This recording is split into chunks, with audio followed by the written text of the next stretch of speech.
it's part of the brand, and Yep. again, if you figure out how to be the company that is different from everyone else, that is what makes your message stand out. My uncle back in the 80s did almost exactly what you're talking about. He had a muffler shop and record service, and he bought about the largest record available at the time and painted it pink. And he put a Pink Panther on the side, and everybody knew the Pink Panther record. Right. You know. So that's a great example. I want to say right after Hurricane Katrina, there was a girl down there that painted her dumpsters pink. She was Right. here. Well, that was, and that can work for something like that. It's, I think you're talking about Simone Bruni that Yes, she spoke at that's our right. first Women in Business conference 4 years ago, and after her business blew away in Hurricane Katrina down in New Orleans, and she couldn't get her house demolished nor her business. And she said, well, there's not enough demolition companies, so that's what I'm going to do. And everybody said, no, you can't do that. You're a woman, and you got to have all these crews that work for you. They'll never work for you. And she said, the heck with that. That's what I'm forming. So she formed a business called the Demolition Diva. And every piece of equipment she has is hot pink, including the big equipment that is brought in to demolish sites. And it took off like wildfire. She put one of her huge cranes on the interstate when the Saints first were able to go back and play at the Dome, where all these lines of cars that are just sitting there waiting could see the Demolition Diva written on these big pink cranes. And she is a huge success. And that particular branding has just worked for her so much. So as you can see, whether it's pink dumpsters or pink records, if you stand out in the market, it basically gives you that edge, whatever it may be. So doing things differently sometimes actually has a benefit when it comes down to that. Again, a bakery example, the bakery used to advertise their sandwiches, how they're huge and juicy and this and that. And Facebook comes around, we start looking at our market, and it's 70% women. And I'm like, guys, we might want to maybe advertise the salads because that's what they're probably coming for. And we saw a huge increase in sales just because we started talking about something that actually resonated with the market. So if, in this case, when we were talking to the women, we're like, yes, we have the best salads ever. When we're talking to the guys, we're like, yeah, we have these juicy sandwiches and burgers and whatever else. So you want to make sure your message is consistent across your channels. It can change slightly. You certainly don't want to, whatever that was just now. You certainly don't want to change something enough to come across as dishonest. If you're low calorie here, you don't want to be big portions on the other side. But to some degree, if you know your markets, it can certainly vary. For example, if we're on the Food Network, we're going to talk about, we did a Food Network TV show. If we're on general TV, then we might be showing visuals of cakes. So, it's not inconsistent, but it's very much targeted by whatever channel you're on. So that very much gives you the 4 areas of where you can make changes. The other thing you have to remember when it comes down to your bottom line, your sales are an equation of the number of customers times the number of times they come in times what they're spending every time. So if I have a customer that comes in once a week, spends $10 once a week, each customer spends $520 a week with me, a year with me. So if I double their spend, all of a sudden that customer is worth $1,000. If I have them come in twice a week and they're still spending the $10, suddenly that customer is worth $1,000 to me. If I say, okay, they're always going to come in once a week and they're always going to spend $10, then I basically have to find myself another customer if I want to double my income. But that's the basic equation that marketing always comes down to. It's like, okay, so these are the 3 things that you can change. More customers, more frequently, or the size of the ticket. So, and sometimes, depending on the business, there may be different answers. Again, the ticket item the size of that, if you're saying, okay, we can upsell, we sell them an extra power bar for $2, now their spend is $12. Makes me an extra $200 a year. If I can say, hey, if you guys go out, why don't you go out to eat twice a week, all of a sudden that customer is worth twice as much. And it's always easier to actually sell more to your existing customers than pick up extra new ones. So that's something that you want to certainly keep in mind.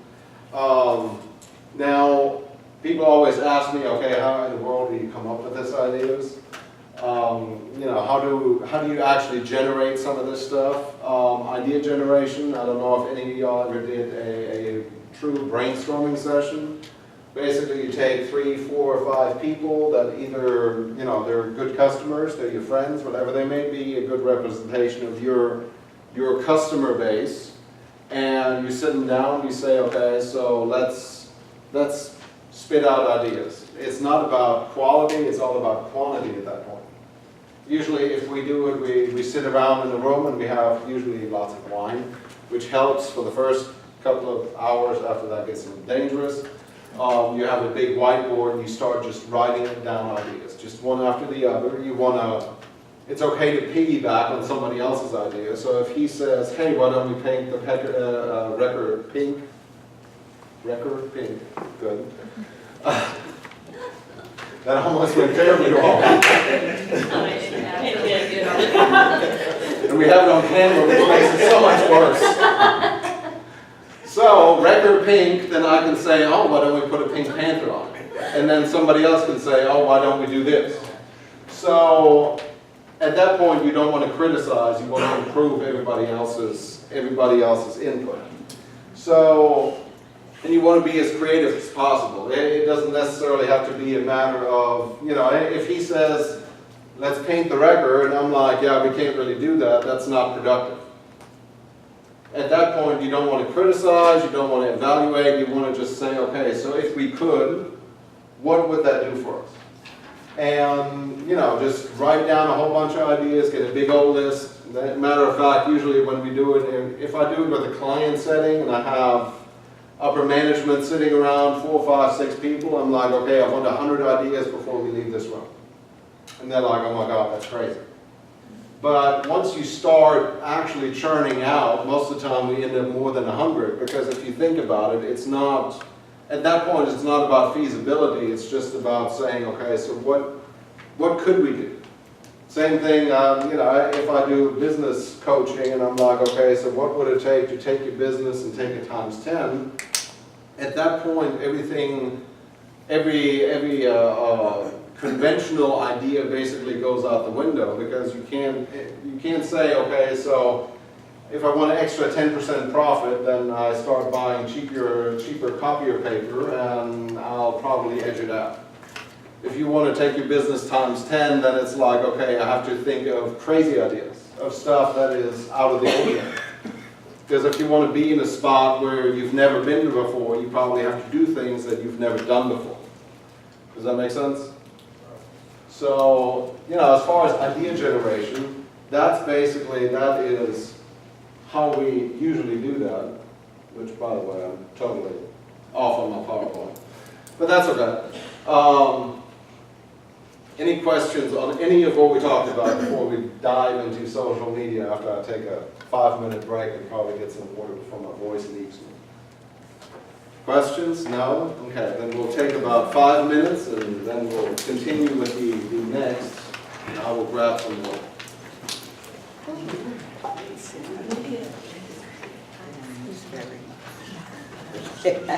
My timing is right on. Oh, good. It should be cooler. I got it to kick on. Yes, We it's heard definitely it. much. Yeah. There's a trick to that. Some of my staff doesn't know how to do it. You have to make the numbers Have to knock match. it Even just if the right. heat's off, you have to put it down to where you want to be, even if it's on the cool. It's crazy. It doesn't make sense, but it is. Thank you. The way it is. How long do you think Pokemon Go is going to live? Huh? How long is Pokemon Go going to be around? My guess is probably a month and a half or 2. Yeah, you don't get on it now. No, I mean, like I said, I mean, for us it was, I'll take double the sales for a month. Yeah. I won't be hurt about it. Now it's much cooler. pulled off. Yeah. That's what did the trick. I think Tasha thinks we're gonna get that. That was pre-doing that all at work outside, it's 25, especially after hours. It's all on that. Yeah, it kicks off last week. I tried to say people, I mean, you know, when they're 18, they're like, yeah, you know, it was before my time, it was after my time, and I'm like, I give you shit. I mean, there's a very narrow area where it's like basically they're between 22 and 32, or they're 17 and under. And you have a couple of crazy ones like me, I'm just like, right. They either remember the cars or they're like, oh, this is a cool day.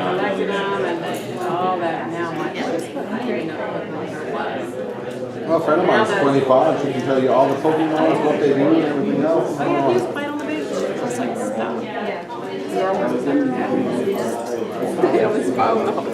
Like I said, fine by me.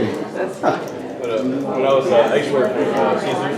We had several properties in Tennessee, Mississippi. We had one, but you know, you're talking about like how you market. It's like one of the markets Caesars Casino, the series. But we had the other one. We had Sheraton, and we had model. It's called Blue Slot. And there's models that with like the real loud, fast talking, like Texas car sales, Right. big stupid hat, orange like 70s tuxedo, big ruffle. He screamed at the TV. And the thing is, you know, they know exactly how to play. Yeah, because slot players, they're different. Right. And basically, the way a casino will approach that, they're like, okay, so we're spending this much money trying to get the serious guys. We're spending this much money trying to get the crazy And ones. that's why they own the different casinos in their own market. You know. But then we ended up taking, we launched Campbell Valley in New Orleans as well, because the local slate. Yeah. So he worked in another casino. But it's one of those things where if it sticks out, oh, you get a certain, right. Remember who was the guy that said the customer suit on Lake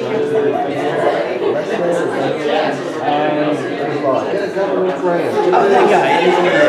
Make money. Got my book. Yeah, that's how you make money. You know what? Yeah, he was like real 90s, late night, all the time. Right. And he always had a new book, a brand new book on how to make more money. Exactly. But I mean, that's the principle. You know, I sit there sometimes and I'm like, yeah, but you know, this is the marketing guy, and I'm personally, I'm big into like psychology and that kind of stuff. And I mean, I've done this before, I'm like, I basically writing myself out. I'm like, holy shit, this stuff works, and if you know about it, you can't help but it works. See, I've been marketing for a long time. I hate that because I know what it is. Exactly. You get to the point where you look at it and you're like, oh, that's what they're doing. Everything's alive. You know? Right. I mean, you very much you get to the point You have that where, existentialist moment. yeah, you get very jaded. Yeah. I mean, I think about commercials and I'm like, oh, that's what they're doing. I don't buy like any. I refuse to participate, but you know. Right, but because I know, you know, and it's the same thing on social media. Yeah. Some of the stuff say Facebook does legitimately change what it is. Oh my God, yeah. It's a curated, sensationalized thought for the day. You know? Well, I mean, it's like you get to the point where all the Republican stuff It's all curated. Yeah, it's just. it's like, and you wonder why they're breaking apart. Marketing. Exactly. Basically, normally there's a bell curve. You have everybody, most everybody who But did you see how much money Nintendo's companies and how much work they're paying to the best of it? $7.5 billion. They're making $1 million a day on information. It's a free app. And they make $1 million a day. I mean, I've been trying, like I said, for us, because we were on vacation. That's Oh, dude, I saw y'all's chalkboard y'all's street sign, the second day of it. We got that, and like, by the way, Jennifer, we need to, you know, the first day open, we need to take advantage of cooking all day. And if you have a product that's just good traffic,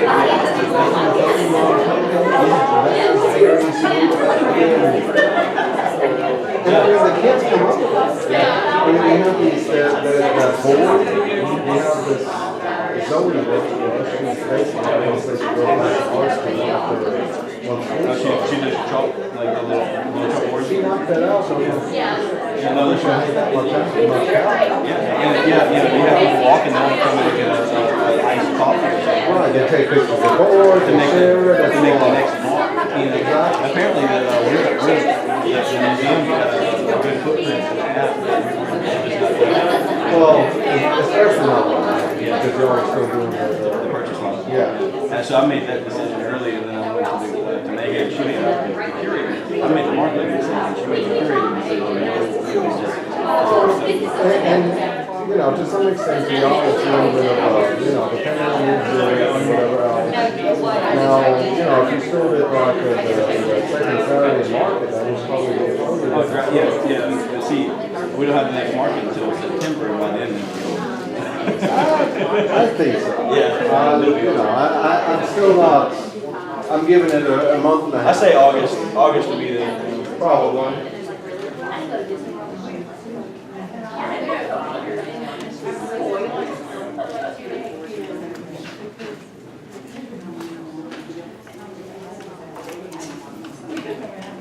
All right, everybody back in here? Yes, maybe, no? Do we need to ring a bell? Don't ring a bell.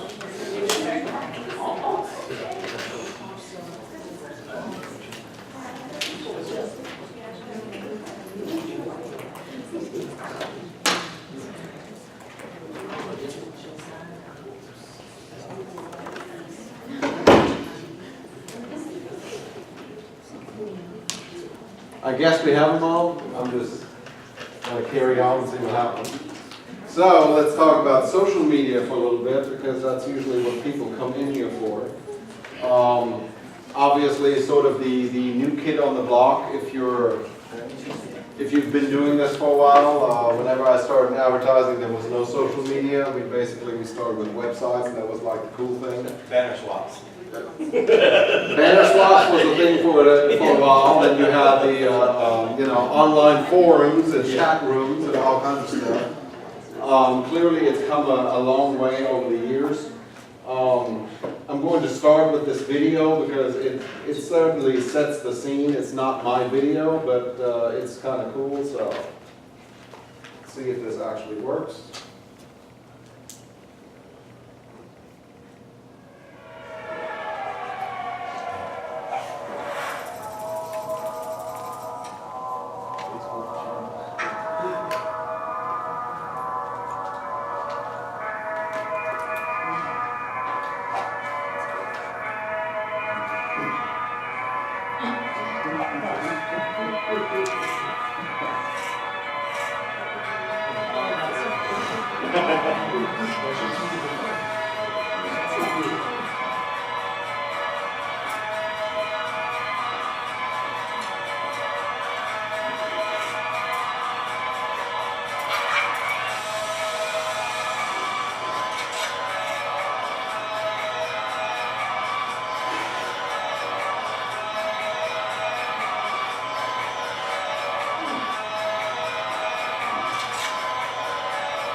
So just a couple of sort of interesting little facts, including the fact that the attention span of the average person is now 7 seconds, and the goldfish has 8, which is kind of scary to me.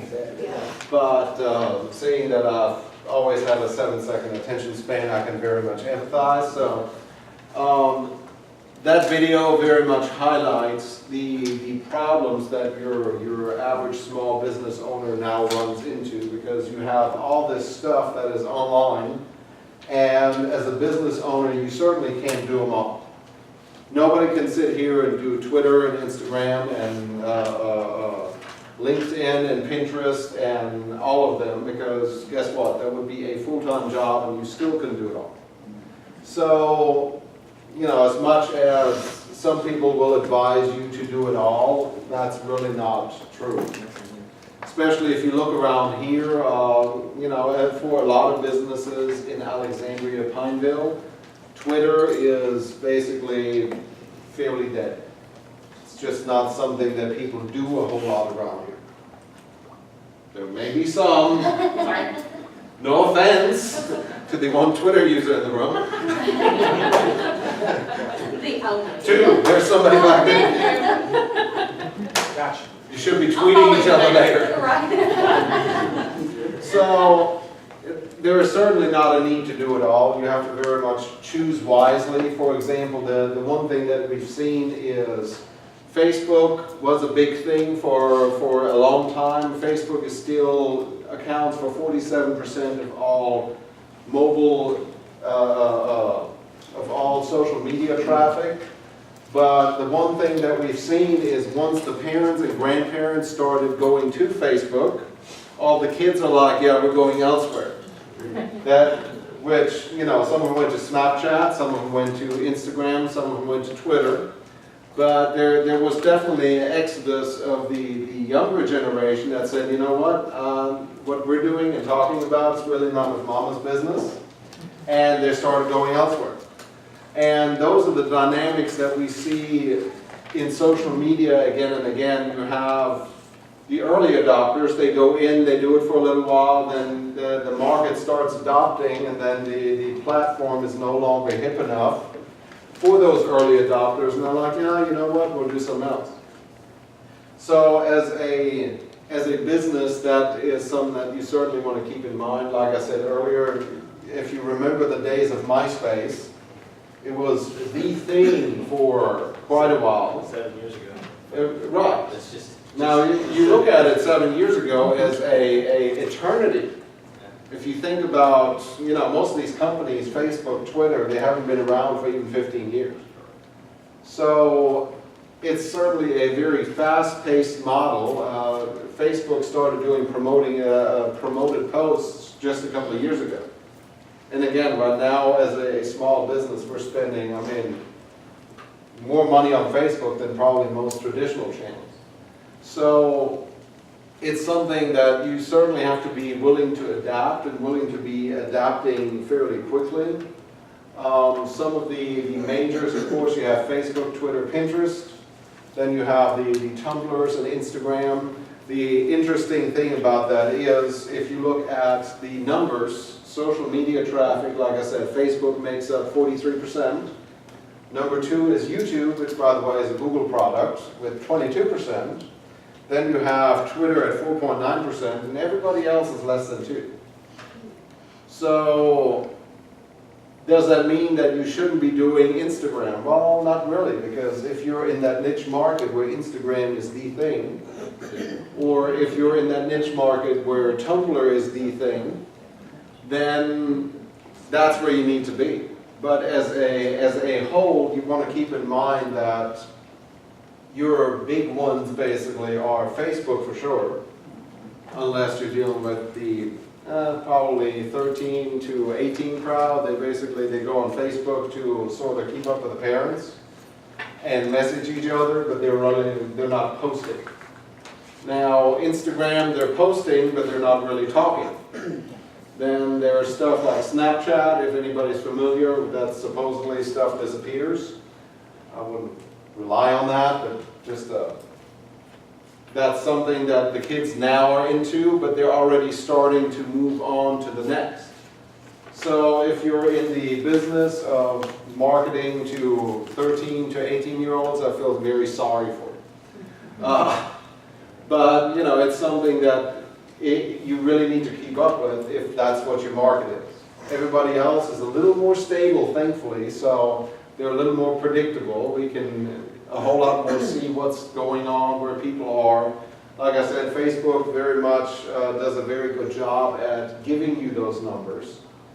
You know, you do a promoted Facebook post, you can say, okay, so how many people did I reach? Where do I want to reach the people? I've done Facebook posts basically targeted at zip code. You can take a list of phone numbers and upload it to Facebook and only market to those people.